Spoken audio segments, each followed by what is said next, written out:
Happy birthday to you जी, cake shake है तो फिर बुलाओ जी।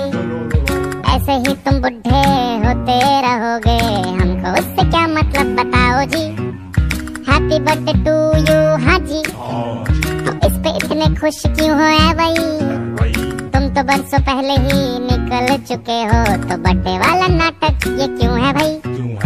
कैंडल शैंडल फूंक से बुझा के, बेसुरों की भीड़ फालतू में लगवा के, बर्थडे वाला सॉन्ग जोर जोर से गवाते हो, हमसे ताली शाली का हजामत करवाते हो। ये सब नौटंकी फिर भी चलो झेल लें, केक शेक को स्टार्टर्स भर भर के आए प्लेट में। घर जाके फिर से डिनर न मंगवाना हो, चूहे ना दौड़े पेट में रात के 1:45। हैप्पी बर्थडे टू यू जी, सोच समझ के इनवाइट भिजवाओ जी।